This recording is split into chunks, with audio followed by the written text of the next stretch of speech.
Hey there and welcome back to my channel. In today's video, I'm going to talk all about home office. So just about a few weeks ago, most of us in the United States have went on a shelter in place. For a good part of us, we've lost our jobs. For the other part of us that aren't considered essential, or if we can take our essential businesses home, we've set up a home office. Uh, I thought about this idea to make this video because of how I've set up my home office. I'm a psychologist and have my own private practice. And I thought about the stress and the strain that it was putting on me, as well as the stress that it was putting on my colleagues. So I thought that this would be a great idea to bring some tips to you all to show you how I've set up my home office and ways that you can reduce fatigue. If you want to learn these tips, please stay tuned. But before we get started, don't forget to like, comment, and subscribe. So I have 4 tips, 3 if you don't wear glasses, but overall in general, ways of setting up your office to where it is a comfortable space for you.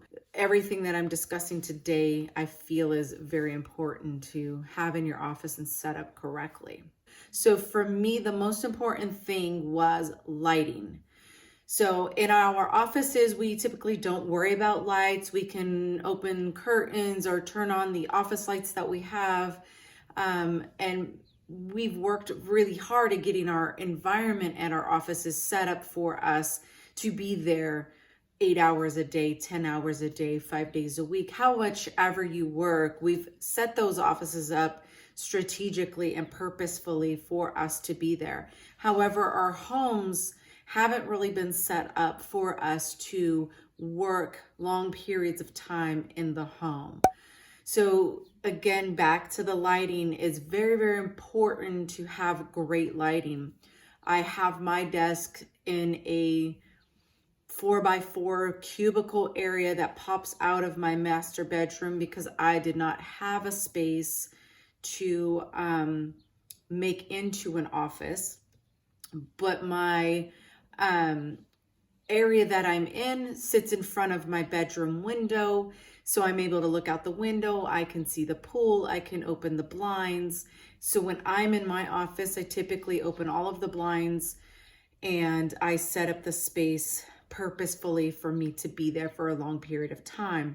When the sun isn't out or if it's early morning, I will turn on what we call a SAD lamp, or a lamp that's used to help people that have seasonal affective disorder or seasonal depression.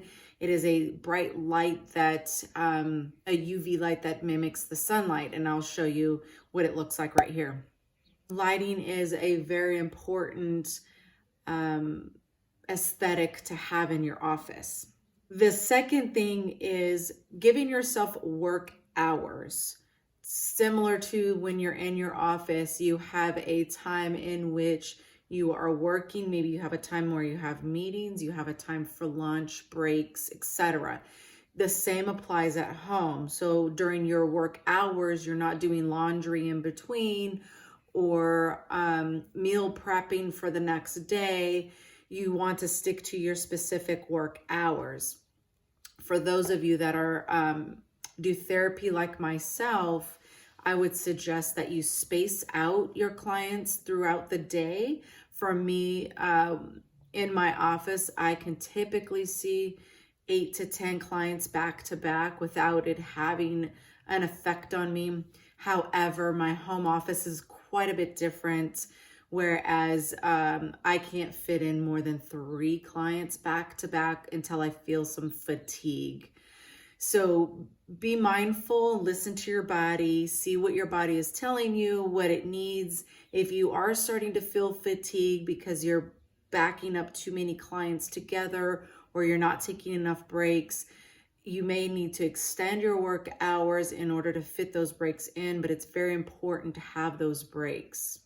So the third thing is having your environment set up the way that it feels good to you. Again, think of your office in which you put things together. You may have changed out chairs, changed out desks, things like that. to make yourself more comfortable. I've done that in my own office. Some of the chairs that I've had did not fit well with my body, so I did change those out.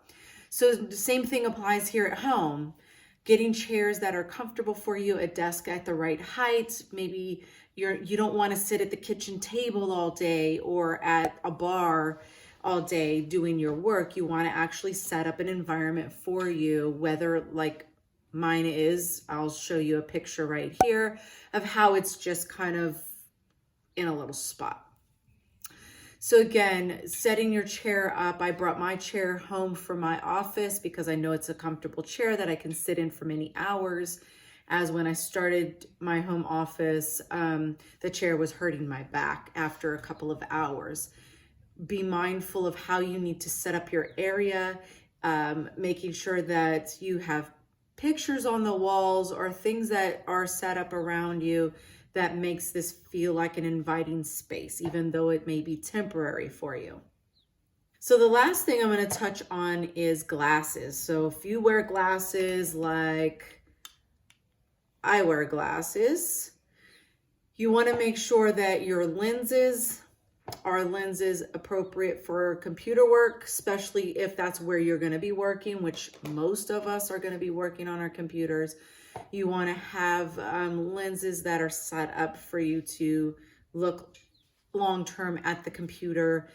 You want to give your eyes breaks. With or without glasses, you want to give your eyes some breaks and make sure that you're taking those breaks frequently enough. It is much different doing therapy on a screen than it is in person. Because you're attending to that screen just as much as you would be tending to your client. However, there is not that barrier in between you, so you're actually tuning into it much more because you're trying to look for body language. You don't get that same conversation that goes on.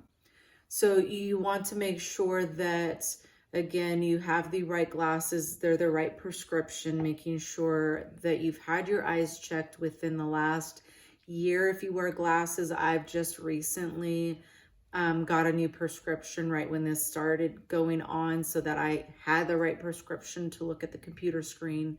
So those things are very, very important.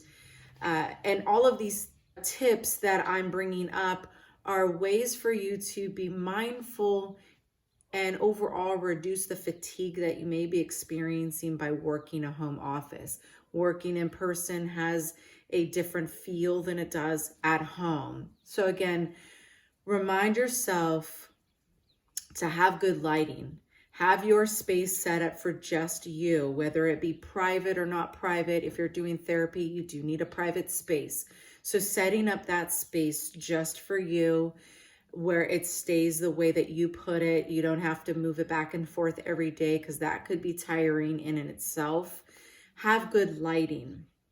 So making sure that your lighting is something that you can access during daytime hours, and maximize that as much as you can by opening windows and getting natural light. If you need to have artificial light, use one of the UV lights that I showed earlier in the video. Get a comfortable space. Set it up, your chair the right height with a desk if possible, making sure that you have something that's set up for you that is comfortable, that you can work at for extended periods of time. And lastly, if you wear glasses, make sure you have the right prescription. Make sure the lenses are appropriate for looking at the computer screen. If you don't wear glasses, remind yourself still to take breaks. Let your eyes relax for a little bit because computer screens can be very taxing on our eyes.